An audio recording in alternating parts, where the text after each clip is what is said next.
Hello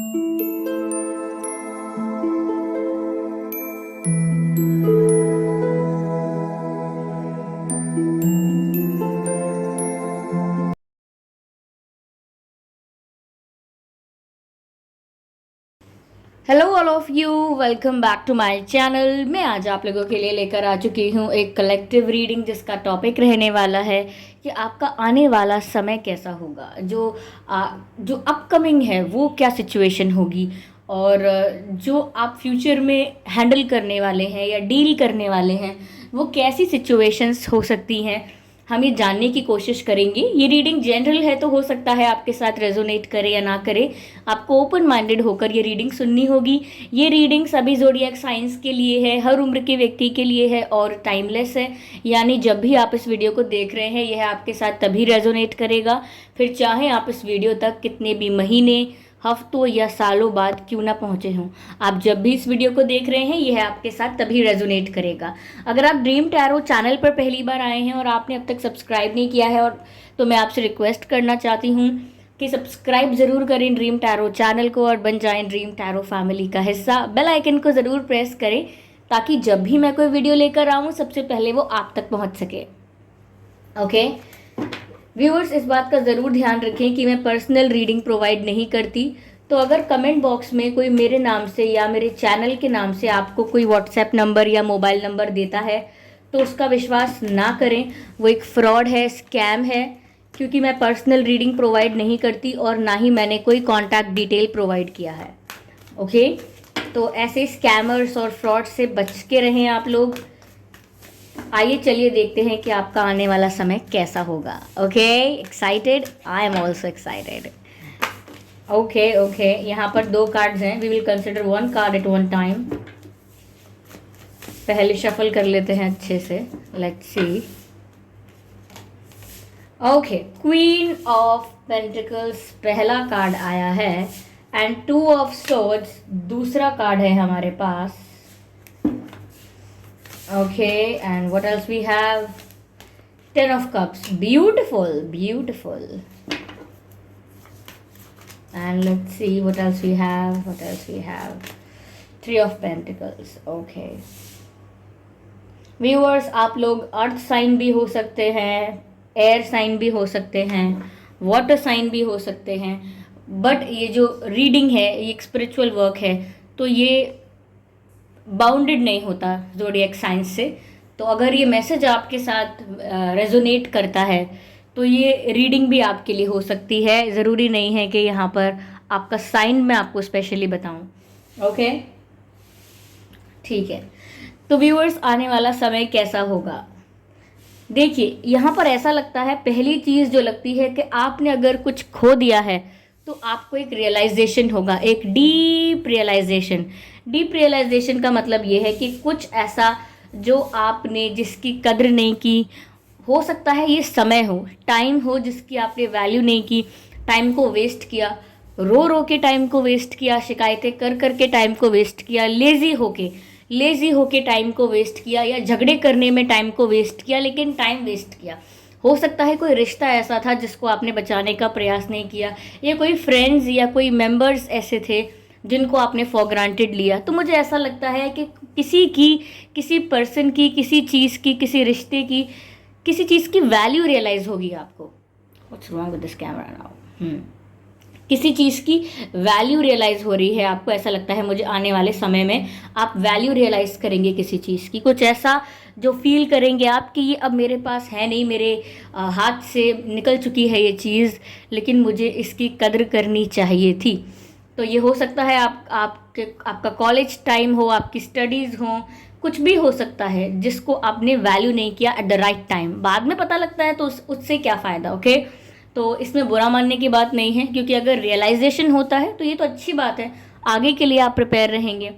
okay, दूसरी चीज़ मुझे यहाँ पर ये लग रही है कि आपके आने वाले समय में हो सकती है, वो ये है व्यूअर्स कि आप थोड़ा सा कंफ्यूज हो सकते हैं 2 डायरेक्शंस में, या लाइफ में कोई 2 ऑप्शंस, 2 डायरेक्शंस, 2 रास्ते, या 2 लोग, या कोई 2 सिचुएशंस आपके सामने आ सकती हैं। बहुत लोगों के लिए ऐसा हो सकता है 2 से ज़्यादा हो, 2 से ज़्यादा सिचुएशंस, 2 से ज़्यादा रास्ते एंड ऑप्शंस। आपके लाइफ में आ सकते हैं।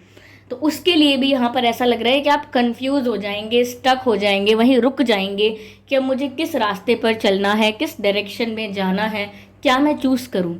ओके, किस सिचुएशन को चूज़ करूँ, किस पर्सन को चूज़ करूँ, क्या मेरे लिए अच्छा है, किसका बेनिफिट मुझे मिलेगा। इस सब चीज़ों को लेकर आप बहुत ये सब चीज़ों को लेकर आप बहुत कंफ्यूज हो सकते हैं आने वाले समय में। और आप शायद एक नीड महसूस करेंगे, एक ज़रूरत महसूस करेंगे गाइडेंस की, कि कोई मेंटोर हो जो आपको बता दे कि आपको ये करना है, कोई कोई गार्जियन ऐसा हो जो आपको गाइड करे, कोई ऐसा पर्सन हो जिसमें जिसमें विजडम है, बहुत विजडम है, एक्सपीरियंस है, वो आपको गाइड करे कि अब तुम ये करो, ये चुनो, तुम्हारे लिए ये अच्छा है। ये नहीं कि आप चाहते हैं कि स्वयं भगवान कृष्ण आपको रास्ता दिखा दें और ताकि आप उस पर चल सकें, यू नो। तो ऐसा लगता है कि आप बस ये चाहते हैं कोई आपको रास्ता दिखाए, आप कोई आपको राइट डायरेक्शन बताए। ओके, तो मुझे लगता है कि आने वाला समय जो होगा थोड़ा सा कंफ्यूजिंग हो सकता है आपके लिए। अभी हम और क्लैरिफाई करेंगे इन्हीं बातों को, so don't worry about it. यहाँ पर 10 ऑफ कप्स का कार्ड है। आप में से बहुत लोगों के लिए ये मैसेज है कि कोई शादी का रिश्ता आ सकता है आप लोगों के लिए। एक्सपेक्टेड पर्सन से भी आ सकता है जिससे आप एक्सपेक्ट कर रहे हैं, और किसी अनएक्सपेक्टेड पर्सन की तरफ से भी आ सकता है। लेकिन शादी का रिश्ता या शादी का प्रपोजल आपकी तरफ आ सकता है। जो लोग शादी में इंटरेस्टेड थे, शादी करना चाहते थे और किसी का इंतज़ार कर रहे थे शादी के लिए, हो सकता है। और मुझे यहाँ पर ये भी लग रहा है काफ़ी लोगों के लिए कि आप फैमिली के साथ बहुत अच्छा टाइम स्पेंड करेंगे, you know, family time spend करेंगे, क्वालिटी टाइम स्पेंड करेंगे अपनी फैमिली के साथ, और वक्त गुजारेंगे अपने पेरेंट्स के साथ, भाई बहनों के साथ, यू नो, अगर आपके पार्टनर्स हैं तो उनके साथ। ओके, ऐसा लगता है कि आप टाइम स्पेंड करने वाले हैं फैमिली के साथ। फिर चाहे अपने घर में ही टाइम स्पेंड करें या कहीं ट्रैवल करें तो टाइम स्पेंड करने का मौका मिले, लेकिन फैमिली के साथ आपकी क्लोजनेस जो है वो बढ़ने वाली है। फैमिली के साथ आप ज़्यादा समय बिताएंगे। हो सकता है कि आप फैमिली को ज़्यादा इम्पोर्टेंस दें, फैमिली को ज़्यादा टाइम दें, ये सोचकर कि आप हमेशा बिजी रहते हैं या कहीं और इन्वॉल्व रहते हैं, कहीं और आपका टाइम चला जाता है और आप फैमिली को समय नहीं दे पाते। तो मुझे लगता है कि फैमिली के साथ अब आप ज़्यादा टाइम स्पेंड करा करेंगे, और मुझे लगता है कि वो टाइम बहुत अच्छा भी होगा आपके लिए, काफ़ी जॉयफुल होगा। आप काफ़ी खुशी प्राप्त करेंगे अपनी फैमिली के साथ। एक हैप्पी फैमिली वाइब नज़र आ रही है यहाँ पे कि आपको बहुत खुशी होने वाली है, आपके परिवार की तरफ से भी बहुत संतुष्ट होंगे आप। तो अगर कोई फैमिली इशू चल रहा था तो हो सकता है कि वो इशू हील हो जाए, रिजॉल्व हो जाए, और आप फैमिली के साथ कंफर्टेबली और हार्मनी में रहें, पीस में रहें, ऐसा हो सकता है। ठीक है, और यहाँ पर ऐसा भी लग रहा है व्यूअर्स कि आपके नए फ्रेंड्स बन सकते हैं, नए लोगों से मुलाकात होनी शुरू हो गई होगी, या हो सकती है सोशल मीडिया पर नए फ्रेंड्स बन सकते हैं, या आप कहीं जॉब करते हैं, कहीं पढ़ाई करते हैं, कहीं जाते हैं तो वहाँ आपके नए फ्रेंड्स बन सकते हैं। लेकिन आपको नए लोगों से मिलना जुलना होगा, नए लोगों से आप मिलेंगे और आपके मित्र भी बनेंगे। ओके, तो आने वाला समय लोगों के लिहाज से, यानी कि लोगों के बारे में अगर आप बात करें कि लोगों के साथ आप कैसे रहेंगे in terms of people, how will you be with them, तो ऐसा लगता है कि फैमिली में जो मेंबर्स हैं उनके साथ आप खुश रह रहे हैं, और लोगों के साथ आप मित्रता कर रहे हैं। ठीक है, नए नए दोस्त बना रहे हैं। लेकिन सिचुएशंस कुछ ऐसी होंगी जहाँ पर आप कंफ्यूज हो जाएंगे, और एक रियलाइजेशन जो मैंने आपको बताया वो आपको हो सकता है, ज़रूरी नहीं है सबको हो, लेकिन लगता है कि ज़्यादातर लोगों को होगा। ओके, चलिए मैं इसको और क्लियर करने की कोशिश करती हूँ।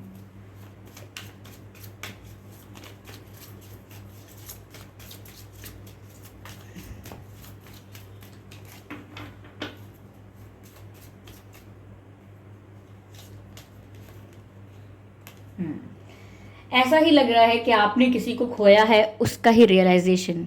क्या खोया है आपने किसी अपने को खोया है, किसी के साथ सेपरेशन हुआ है आपका, या कोई ऐसा मित्र या कोई ऐसा पर्सन है जिसने आपको बहुत रिस्पेक्ट दी, बहुत प्यार किया, लेकिन आप समझ नहीं पाए उस वक्त। हो सकता है कि कोई ऐसा हो परिवार का मेंबर जो अब इस दुनिया में ना हो, तो आपको ऐसा लगता है कि मुझे उनसे माफ़ी मांग लेनी चाहिए थी, या मुझे उनके साथ ज़्यादा समय बिताना चाहिए था। कुछ तो यहाँ पर एक रिग्रेट हो सकता है, या कुछ तो गलती का रियलाइजेशन, या समथिंग लाइक दैट। मुझे लग रहा है कि कुछ खत्म हो चुका है, वो वापस जुड़ नहीं सकता, और उसी बात के लिए पछतावा भी है और रियलाइजेशन भी है यहाँ पे। ओके, तो पलट तो चुकी है आपकी ज़िंदगी काफ़ी हद तक। पिछले पिछले 2 से 2.5 साल के बीच में आपकी ज़िंदगी काफ़ी बदल गई है।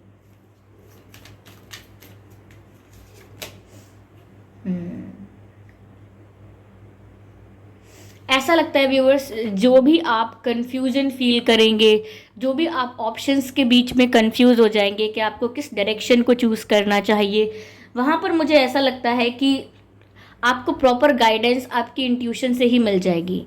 एक बैलेंस्ड फॉर्म में जब आप आ जाएंगे ना, बैलेंस्ड फॉर्म में यानी कि लॉजिक से भी सोचेंगे और एम्पैथी के साथ भी सोचेंगे, बैलेंस रखेंगे इमोशंस का और प्रैक्टिकलिटी का, तो ऐसा लगता है कि आपको इंट्यूटिवली खुद समझ में आ जाएगा। ये जो गाइडेंस की नीड आपको फील होगी ना, ये जो ज़रूरत लगेगी कोई आपको गाइड करे, ये नीड महसूस होगी कोई आपको बताए, वो ज़रूरत ख़त्म हो जाएगी। क्योंकि जैसे ही आप बैलेंस्ड फॉर्म में आएंगे, स्टेबल एनर्जी में आएंगे, आपकी इंट्यूशन खुद ब खुद आपको गाइड कर देगी कि आपको किस रास्ते जाना है।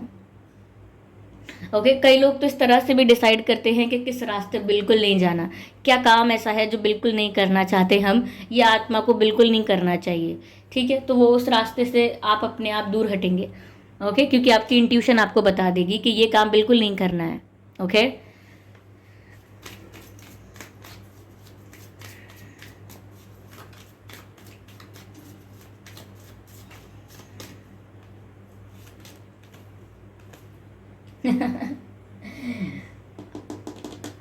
दो नाव पर नहीं सवार होना है, सवार।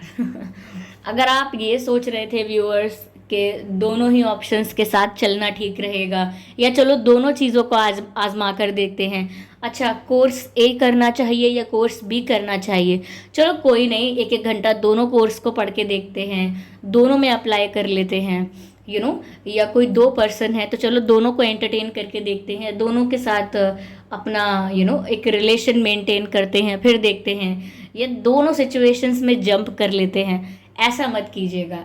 बहुत ज़्यादा होशियार समझ के अपने आप को, अगर आप ऐसा सोचें कि चलो दोनों को कर लेते हैं, और उससे क्या होगा ना कि आप घर के भी नहीं रहेंगे, घाट के भी नहीं रहेंगे। आपको डिसीजन तो एक लेना होगा, डायरेक्शन तो एक चूज़ करनी होगी। या तो आप डायरेक्शन चूज़ कर लें, वरना समय आपके लिए कर देगा। ओके ओके, तो आप चूज़ कर लीजिएगा जब तक समय है, यानी कि जब तक आपके पास वो अपॉर्चुनिटी है कि आप चूज़ कर सकते हैं, तब तक ही आप चूज़ कर पाएंगे। क्योंकि एक समय के बाद आपके पास अपॉर्चुनिटी नहीं बचेगी, विकल्प यानी कि ऑप्शंस नहीं बचेंगे, फिर तो एक मात्र जो रास्ता बचेगा आपको वही फॉलो करना होगा, क्योंकि बाकी सारे बंद हो जाएंगे। क्योंकि जब बहुत सारे ऑप्शंस आते हैं, जब बहुत सारी अपॉर्चुनिटीज़ आती हैं, तो वो सारे एक डोर की तरह होते हैं, दरवाज़ों की तरह होते हैं, डोर्स की तरह होते हैं, जो उस वक्त आपके लिए ओपन हुए हैं। आपको चूज़ करना होता है कि आप किस डोर में एंटर करेंगे। अगर आप चूज़ नहीं करेंगे तो वेट करते रहेंगे, कंफ्यूज रहेंगे, या ये सोचेंगे कि अरे नहीं, इन सब में ही मेरे लिए कुछ अच्छा हो सकता है एंड ऑल दैट। तो उस बीच ये भी हो सकता है कि जो अपॉर्चुनिटी वापस जानी थी वो चली भी जाएगी, यानी कि हो सकता है काफ़ी सारे दरवाजे बंद भी हो जाएं। फिर तो जो एकमात्र रास्ता बचेगा आपको उसी के साथ जाना पड़ेगा।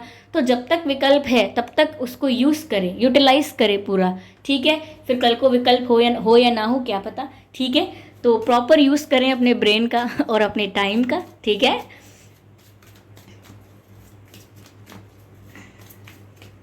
चलिए ओके, लेट गो का कार्ड आया है। व्यूअर्स, आने वाले समय में आपको भी काफ़ी कुछ रिलीज़ करना होगा अपनी लाइफ से। अगर देखिए, ये ट्रॉमा की बात है, अगर बचपन में आपको कोई ट्रॉमा हुआ, जैसे कई बच्चों को ट्रॉमा हो जाता है कि उनके अध्यापिका उनको बहुत डांटते हैं, कई लोगों को पीटते भी हैं, और कई लोगों के साथ ऐसा भी होता है कि कंपैरिजन करते हैं बच्चों का, और उनको इंसल्ट करते हैं, ह्यूमिलिएट करते हैं।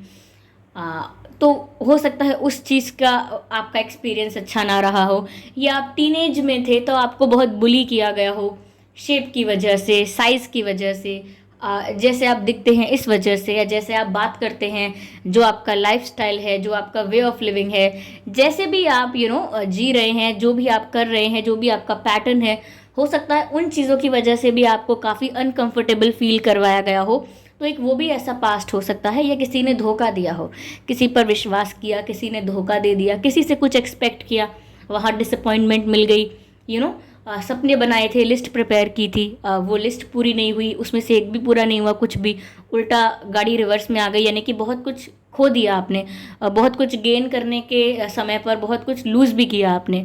तो हो सकता है बहुत सारा ऐसा समय रहा हो, बहुत सारे ऐसे पल रहे हों जहाँ पर बहुत हताशा हाथ लगी है, निराशा, आई एम सॉरी, हताश हुए हैं और निराशा हाथ लगी है।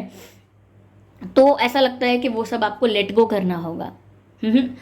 वो बैगेज जो है आपके अंदर या आपके ऊपर हम कहें, वो आपको रिलीज करना होगा। क्योंकि अगर आप पहाड़ चढ़ रहे हैं तो इसीलिए चढ़ रहे हैं क्योंकि आपको पीक पर जाना है। ओके, हिमालय चढ़ रहे हैं तो आपको पीक तक जाना है, ये मान लीजिए। और जब तक आप अपने ऊपर से बर्डन कम नहीं करेंगे तब तक आप ऊपर नहीं चढ़ पाएंगे, आराम से कंफर्टेबली ऊपर नहीं चढ़ पाएंगे। जैसे जैसे आपको ऊपर जाना होगा वैसे वैसे आपको अपने ऊपर से बैगेज रिलीज करना होगा। ओके, सपोज अगर आप 10 किलो का सामान लेकर ऊपर चढ़ना शुरू किए तो एक पॉइंट ऐसा आएगा कि आप 2 किलो हटाएंगे, फिर 5 किलो हटाएंगे, फिर आपको पूरा फ्री होना पड़ेगा ऊपर तक पहुंचने के लिए, क्योंकि इतना बर्डन, इतना बैगेज लेके आप ऊपर चढ़ नहीं पाएंगे। लेकिन ऐसा नहीं है कि आपको, अगर आप सामान रिलीज नहीं करेंगे या हटाएंगे नहीं तो आप वापस लौट जाएंगे, ऐसा तो नहीं होगा ना। आप आए हैं तो किसी गोल के साथ आए हैं, तो आप सब कुछ रिलीज करते चले जाएंगे और फ्री होकर ही पीक तक पहुंचेंगे, यानी ऊंचाइयों तक पहुंचेंगे। ऊंचाइयों तक यानी सक्सेस तक पहुंचेंगे। और सक्सेस तक पहुंचने के लिए धीरे धीरे धीरे वो जो सारा बैगेज है, वो जो सारा बर्डन है, वो आपको रास्ते में रिलीज करना है, हटाना है। क्योंकि आप फ्री होकर, फ्री माइंडेड होकर, फ्री सोल होकर आराम से पहुंच जाएंगे। ओके, तो ये मैंने सिर्फ एक आपको साधारण सा उदाहरण दिया है। वाह, साधारण सा उदाहरण, मैंने सिर्फ ये आपको एग्जाम्पल दिया है कि आप इससे समझ सकें कि कैसे आपको लाइफ में आगे बढ़ने के लिए बैगेज को रिलीज करना बहुत इम्पॉर्टेंट है। क्योंकि जब पीठ पर बहुत बैगेज होगा, आपके ऊपर बहुत बैगेज होगा, तो आप झुक जाएंगे। और जब आप झुक कर चलते हैं तो वो ज़्यादा लंबे समय तक या ज़्यादा लॉन्ग जर्नी आपकी नहीं हो पाएगी। तो इसीलिए आपके लिए अच्छा है ये। ओके, लेट गो करें आप। तो आपके आने वाला समय अच्छा है, थोड़ा डाइसी है, थोड़ा रियलाइजेशन वाला है, लेकिन ऐसे ही तो लाइफ होती है, थोड़ी सी खट्टी, थोड़ी सी मीठी, and that's how we enjoy it. तो बुरा मानने की कोई बात नहीं है अगर कोई परेशानी भी दिखती है इसमें आपको, और ओवर एक्साइटेड होने की ज़रूरत भी नहीं है। अगर कुछ अच्छा दिखता है तो be stable, B normal, be in the balance form, और सिचुएशंस अपने आप ईजी लगेंगी। अब चाहे वो कितनी भी टफ हों, अगर आप स्टेबल हैं तो फिर सिचुएशन भी स्टेबल है। अगर आप हाइपर हैं तो सिचुएशन सुपर हाइपर है। ओके, अगर आप क्वाइट हैं तो सिचुएशन आपको ज़्यादा ट्रिगर नहीं कर सकती। तो ह्यूमन रिएक्शन होता है जो परिस्थिति को बड़ा या छोटा दिखाता है। ओके, परिस्थिति सच में बड़ी या छोटी नहीं हो सकती, वो ह्यूमन रिएक्शन होता है जो उसे बड़ा या छोटा दिखाता है। Okay my dear viewers, okay चलिए अब देखते हैं एंड में डिवाइन आपको क्या गाइड कर रहे हैं।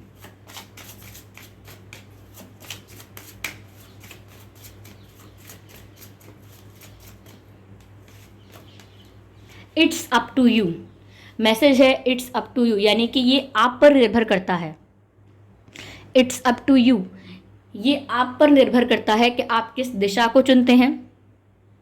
ये आप पर निर्भर करता है कि आप लेट गो करने के लिए, यानी कि बैगेज रिलीज करने के लिए तैयार होते हैं या नहीं। ओके, ये आप पर निर्भर करता है कि फैमिली टाइम को मिस करने के बाद भी, फैमिली की इम्पोर्टेंस फील करने के बाद भी आप सच में उन्हें टाइम देना स्टार्ट करते हैं या नहीं। ये भी आप पर निर्भर करता है व्यूवर्स कि आपको जो रिग्रेट हुआ है, आपको जो कुछ खोने का रियलाइजेशन हुआ है, उससे आप कुछ सीखते हैं या नहीं।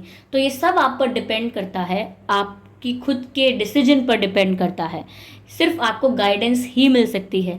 आप जितना भी खोजेंगे, जितना भी सर्च करेंगे, सिर्फ आपको गाइडेंस मिल सकती है। सिर्फ आपको एक रोड मैप मिल सकता है कि देखो ऐसा ऐसा है, उस पर चलना है नहीं चलना है, उसको अप्लाई करना है नहीं करना है, ये हमेशा आपका डिसीजन रहेगा। और यही तो अच्छी बात है इस बात की कि ये डिसीजन आपका है। ओके, तो इट्स सो ब्यूटीफुल कि हम अपने डिसीजन खुद ले सकते हैं। ओके, तो चलिए ऐसा होने वाला है आपका आने वाला समय। आई होप ये रीडिंग आपके लिए हेल्पफुल रही है। इस रीडिंग ने आपको थोड़ा बहुत गाइड किया है। अगर 1% भी गाइड किया है तो मुझे कमेंट करके ज़रूर बताएं, और वीडियो को लाइक करना बिल्कुल ना भूलें। सब्सक्राइब करें ड्रीम टैरो चैनल को और बन जाएं ड्रीम टैरो फैमिली का हिस्सा। बेल आइकन को ज़रूर प्रेस करें ताकि जब भी मैं कोई रीडिंग लेकर आऊँ सबसे पहले वो आप तक पहुँच सके। ओके व्यूअर्स, इस बात का ज़रूर ध्यान रखना है आपको कि मैं पर्सनल रीडिंग प्रोवाइड नहीं करती। तो अगर कमेंट बॉक्स में कोई मेरे नाम से या मेरे चैनल के नाम से आपको कोई व्हाट्सएप नंबर, मोबाइल नंबर या कॉन्टैक्ट डिटेल देता है तो उसका विश्वास ना करें, वो एक फ्रॉड है, स्कैम है, क्योंकि मैं पर्सनल रीडिंग प्रोवाइड नहीं करती और ना ही मैंने कोई कॉन्टैक्ट डिटेल प्रोवाइड किया है। Okay, so thank you so much for giving me your precious time. आपने अपना कीमती वक्त मुझे दिया, इस वीडियो को दिया। Thank you so much viewers, और आपके कमेंट्स मुझे बहुत मोटिवेट करते हैं। Thank you for that motivation. Okay, आप सब लोग मेरे बारे में इतना अच्छा अच्छा लिखते हैं, इतना अप्रिशिएट करते हैं काम को। Thank you so much viewers, मुझे बहुत खुशी होती है। ओके, और काफ़ी लोग, आप लोग बोलते हैं मैम आपकी वॉइस अच्छी है, ये है वो है। आप मेरे जीवन में, जो मेरी यूट्यूब फैमिली है, सिर्फ आप लोग ही हैं जो ये बात बोलते हैं या ऐसा सोचते हैं। ठीक है, वरना ऐसा भी हो सकता है कि शायद आप लोग मेरा मजाक उड़ा रहे हैं, वो भी हो सकता है, कुछ भी हो सकता है। ठीक है, तो थैंक यू सो मच। अगर आप सच में ये मीन करते हैं तो थैंक यू सो मच। और चलिए फिर मिलते हैं अगली रीडिंग में, तब तक के लिए bye bye family, bye bye angels, love you all, bye bye.